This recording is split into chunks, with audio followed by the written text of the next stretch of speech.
नमस्कार मित्रों।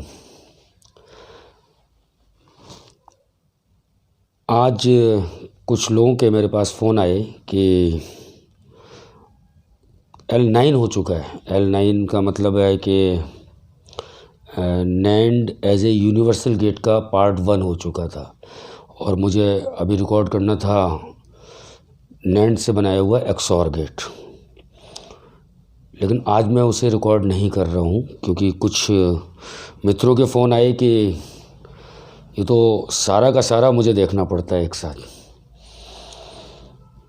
एक लेक्चर 2 लेक्चर कि सर आपने अपना या रोहित आपने अपना ना वो हुनर कहाँ चला गया। आप मेरे चैनल को आप अगर देखेंगे तो ये चैनल एजुकेशनल चैनल है, बट इसमें अच्छा दूसरा ये है कि आज वीकेंड भी है और वीकेंड में थोड़ा सा किताबों को हटा भी देना चाहिए कभी कभी। बुक्स जब हम लोग बहुत दिनों तक बुक्स को पढ़ते रहते हैं तो बोरिंग भी होना स्टार्ट हो जाता है कि सेम टाइप की चीज़, NAND gate, NOR gate, dot bar, ये वो। तो मेरा अपना ये मानना है कि मुझे एक निदा फाजली जी की लाइन याद आ रही है कि निदा फाजली जी ने बड़ा अच्छी लाइन बोली थी कि क्या था कि धूप में निकलो,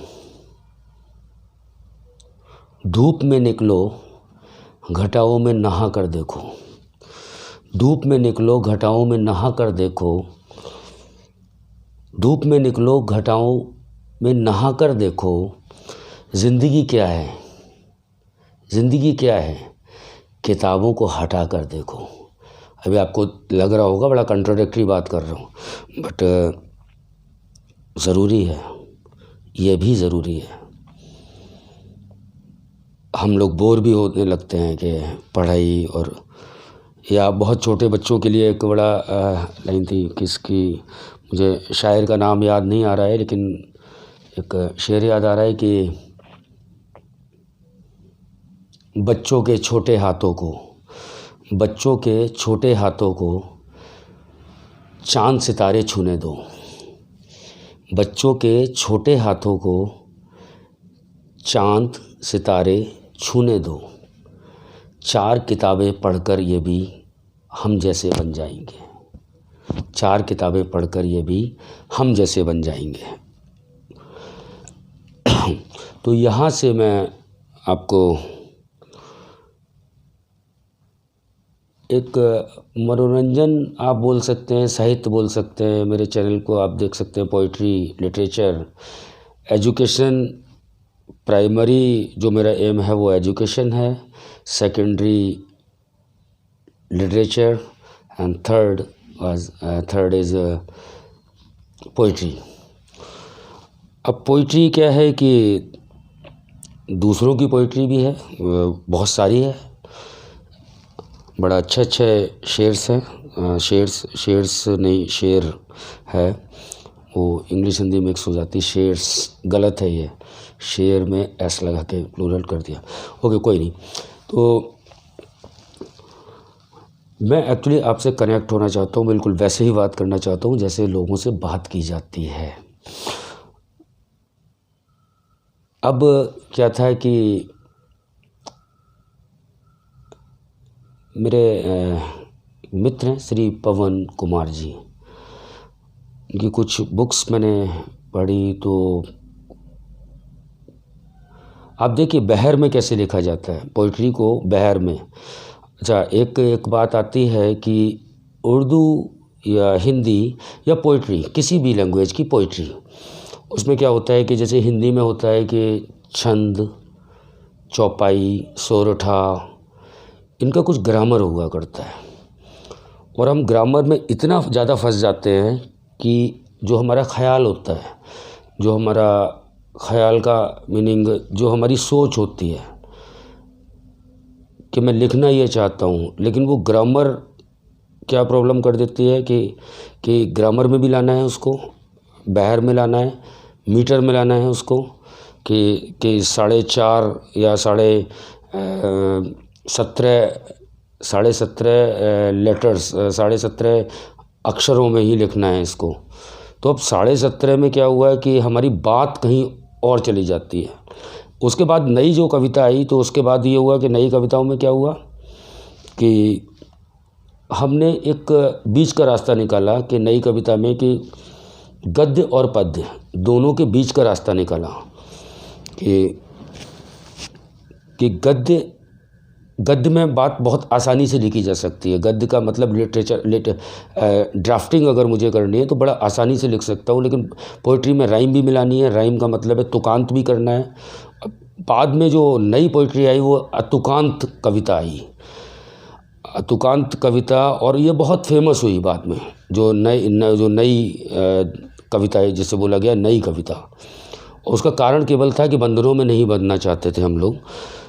लेकिन फिर भी अभी मैं जो लोग तुकांत कविता लिखते हैं और जिसमें ख्याल भी सही हो और पोइट्री भी सही हो, देखिए एक नॉर्मल तुक मिलाने के लिए कविताएं बहुत हो सकती हैं, जैसे उसका लेकिन ख्याल नहीं होगा। ख्याल का मतलब उसकी सोच कुछ नहीं होगी। जैसे मैं आपसे बोलूं कि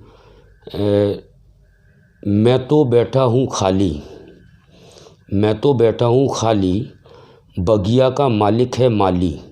अब इसका कोई मीनिंग नहीं हुआ। खाली भी मिल रहा है, माली भी मिल रहा है, बड़ा अच्छा लग रहा है, गाया भी जा सकता है इसे, लेकिन इसका कोई मीनिंग नहीं है। तो मीनिंगलेस तुक मिलाना is not a poem, not a poetry, not a शेर। तो चलिए ये बातें बाद में करेंगे, लेकिन बहर की बात अगर की जाए तो अब पता नहीं है कितने लोग असदुल्ला खां जी को मिर्ज़ा गालिब, जिनका तकिया कलाम था मिर्ज़ा गालिब नाम दिया गया, श्री असदुल्ला खां जी का जो पहला शेर है, पहला शेर था कि पहला नहीं, सबसे ज़्यादा फेमस शेर है जो सबसे ज़्यादा फेमस शेर है वो है कि दिले नादा तुझे हुआ क्या है, दिले नादा तुझे हुआ क्या है, आखिर इस दर्द की दवा क्या है। दिले नादा तुझे हुआ क्या है, आखिर इस दर्द की दवा क्या है। अब इस शेर में उर्दू पोइट्री के हिसाब से देखा जाए तो आधा लेटर कम है, और जबकि सबसे ज़्यादा फेमस शेर है ये मिर्ज़ा गालिब जी का। या होना चाहिए था दिले नादा तुझे हुआ क्या है। तो ये भी समझ में आया कि जब मिर्ज़ा गालिब भी अपनी ख्याल को अगर सही लिखना चाहते हैं तो थोड़ा सा लेटर से इधर उधर छेड़छाड़ कर सकते हैं।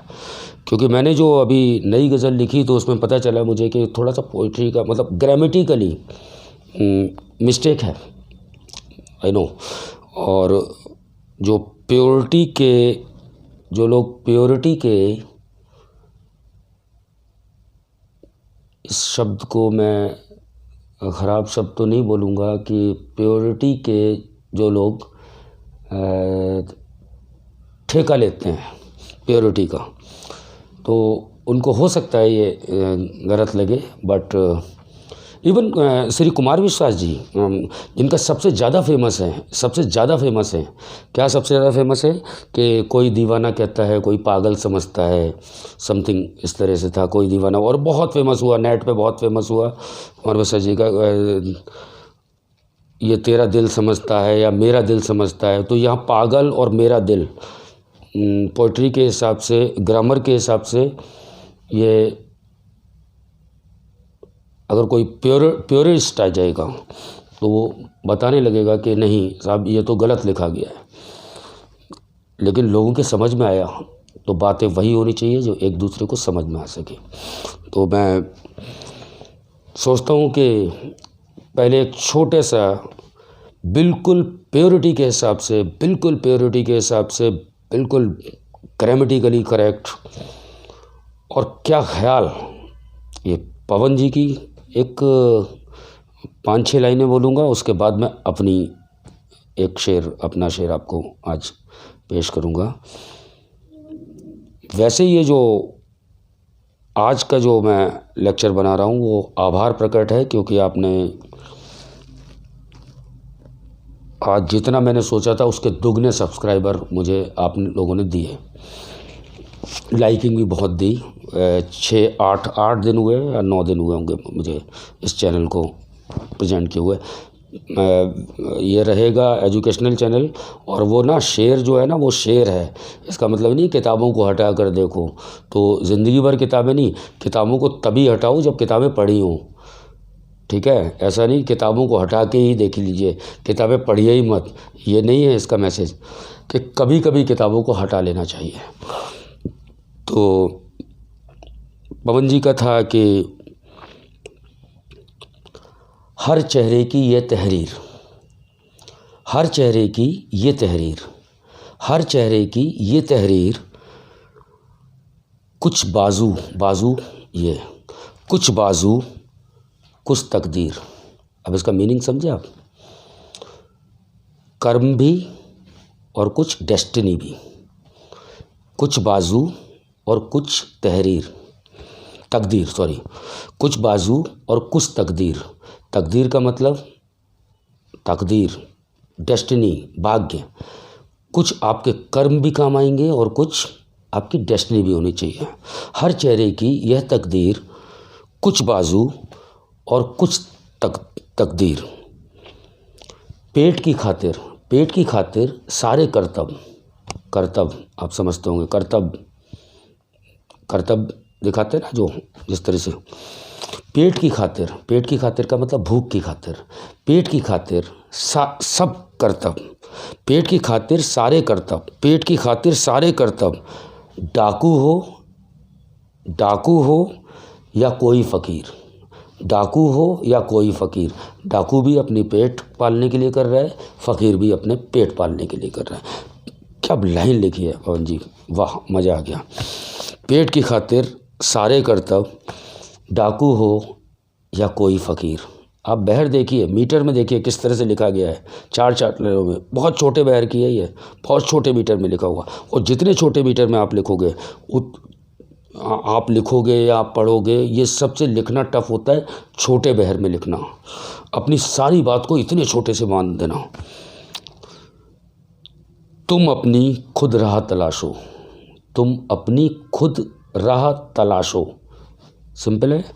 तुम अपनी खुद राह तलाशो, आवे रवा की, आवे रवा की तुम्हें नज़ीर। अब ये शायद हिंदी भाषी बेल्ट में ना समझ में आए कि आबे रवा की तुम्हें नज़ीर। आब का मतलब होता है पानी, वाटर, H2O, फिर आ गया H2O, वाटर। आब, आब का मतलब क्या होता है? वाटर। आबे रवा, रवा का मतलब रवानगी, पानी के बहना, पानी का बहना, लहरें। आपने देखा होगा कि पानी अपना रास्ता खुद तय करता है, पानी अपना रास्ता। एक KP श्रीवास्तव जी का था, किसी मूवी में मैं देख रहा था, KP श्रीवास्तव जी ने एक डायलॉग लिखा था, हाँ, मूवी का नाम लगान नहीं, ये जोधा अकबर था। उसमें एक डायलॉग था बड़ा अच्छा कि पानी और तमन्नाओं की एक ही जैसी तासीर होती है, पानी और तमन्नाओं की ऐसी एक ही जैसी तासीर होती है, आगे बढ़ते जाना। तो पानी अपना रास्ता खुद तलाशता है। तो यहाँ पे इसमें कहने की जो पवन जी ने कोशिश शायद की हो, क्योंकि आपको ये भी बता दूँ कि जो लिखता है वो क्या ख्याल से उस टाइम पे लिख रहा है, और जो समझ रहा है वो किस ख्याल से समझ रहा है। तो तुम अपनी खुद राह तलाशो, आवे रवा की तुम्हें नज़ीर, नज़ीर का मतलब उदाहरण। तुम अपनी खुद राह तलाशो, आबे रवा की तुम्हें नज़ीर, आबे रवा की तुम्हें नज़ीर। मैं समझाता भी जा रहा हूँ इसको। बेचारा क्या खाक बचेगा, बेचारा क्या खाक बचेगा, बेचारा क्या खाक बचेगा, एक परिंदा, बेचारा क्या खाक बचेगा, एक परिंदा इतने तीर, एक परिंदा और इतने सारे तीर, एक परिंदा और इतने तीर।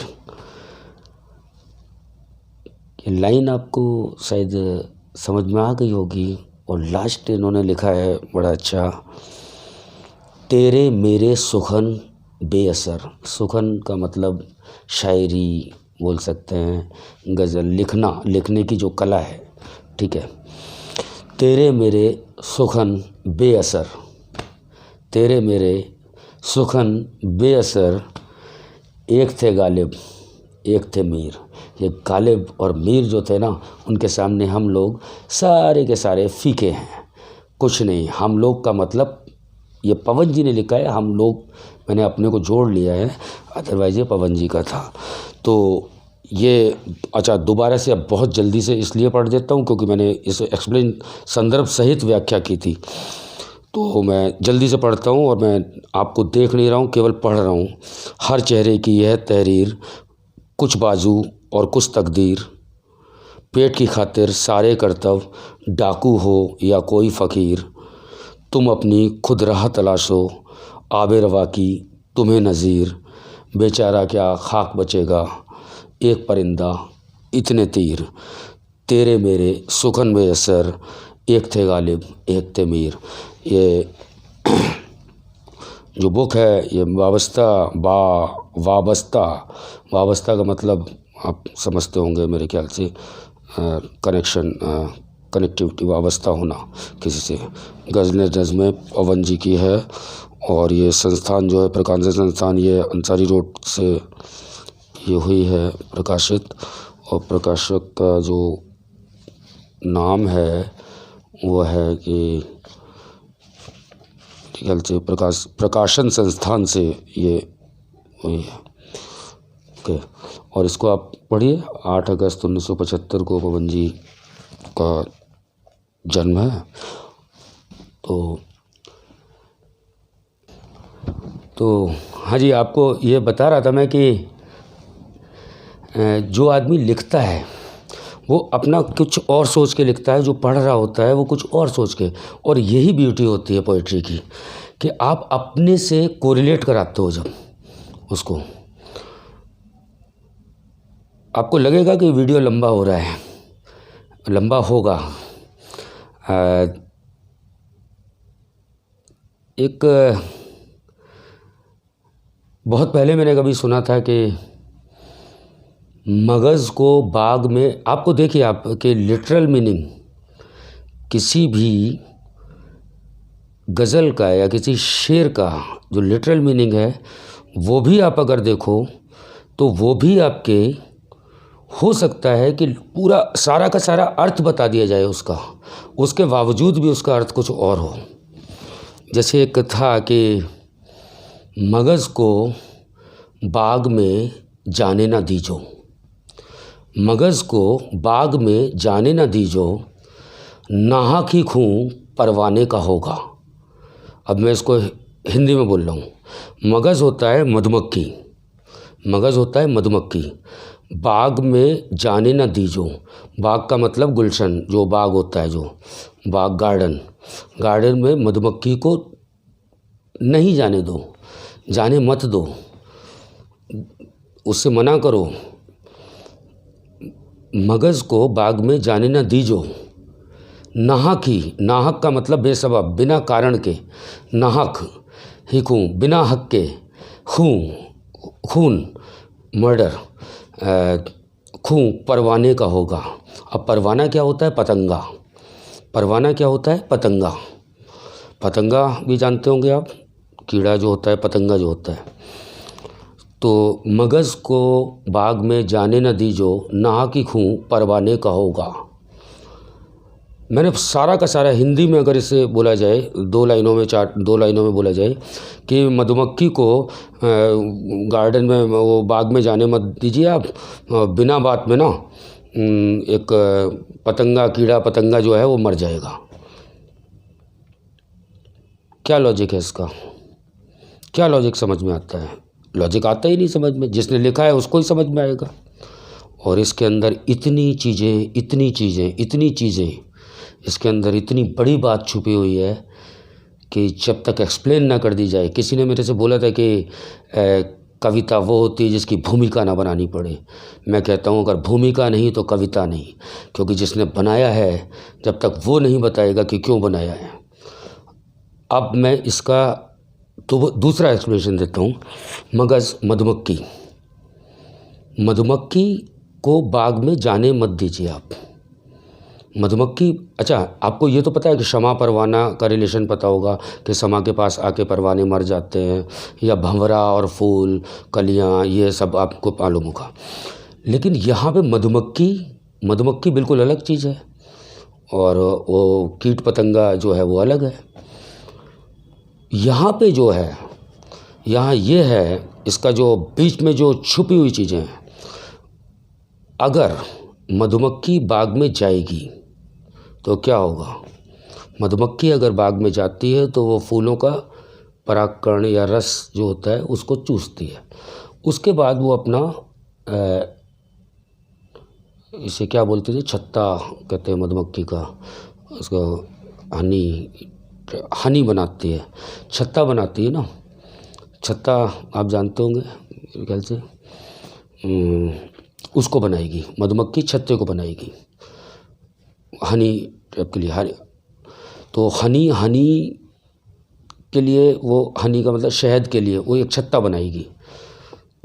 और छत्ता जो होता था तो बहुत पुराने ज़माने में जो वैक्स मोम जो वैक्स बनता था वो छत्ते से बनता था।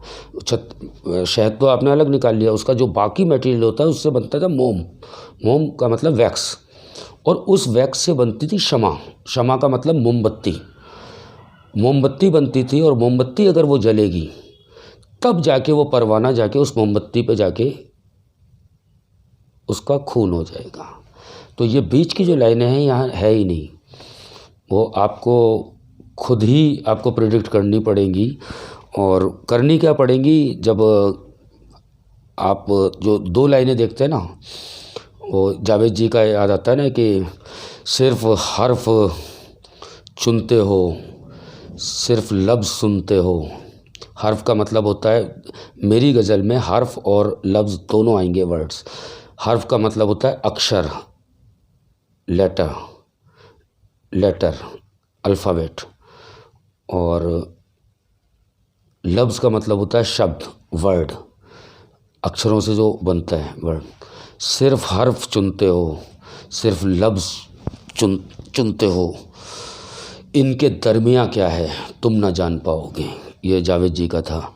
तो अब मैं अपना जो नया कलाम था उसको, या मुझे लगता है कि आज अपने कलाम को सुनाऊं भी, या अपने कलाम को मैं अगले शनिवार के लिए रखता हूँ, बेटर रहेगा। अपने कलाम को मैं अगले सैटरडे के लिए रखता हूँ। आज का वीडियो यहीं ख़त्म कर रहा हूँ क्योंकि वो लंबा हो जाता है वीडियो। और अगर आपका कमेंट आएगा कि अपने कलाम को स्टार्ट कीजिए, मैं एक लाइन केवल सुना दूंगा इसकी अपने कलाम की, कि ये हर्फ और लफ्ज़ की बात हो गई थी, इस वजह से वो लास्ट जो लाइन थी कि हर्फ और लफ्ज़ों के दरमियाँ मरम्मत को, हर्फ और लफ्ज़ों के दरमियाँ मरम्मत को एक मज़दूर सी रोहित की कलम होती है। रोहित की कलम, ये पूरा सारा का सारा जो गज़ल है ये पूरी है। जब आप कहेंगे तो मैं इसको आपको पेश करूँगा, और ये तभी करूँगा जब आप L10 देखेंगे। और L10 में क्या देखने वाले हैं? अभी L10 में आप देखने वाले हैं कि XOR गेट को NAND गेट से कैसे बनाया जाता है, और कहाँ कहाँ गलतियाँ हो जाती हैं आपसे, और कब किस बुक में कहाँ प्रॉब्लम की गई है, फ़ैन आउट क्या होता है, फ़ैन इन क्या होता है, इसके बारे में मैं नेक्स्ट लेक्चर में बात करूँगा। नमस्कार। और मैंने एक्चुअली आज मैं जो मेरा वीडियो था वो मैंने अभी अपलोड नहीं कर पा रहा हूँ, वो मैं मंडे को करूँगा, या मोस्ट प्रॉब्ली संडे को भी हो सकता है कि उन लेक्चर्स को, वो जो L9 के बाद जो L10 L वो चलेगा। और ये बीच बीच में मैं इस रूप में भी आता रहूँगा आपके साथ। और नमस्कार, आदाब।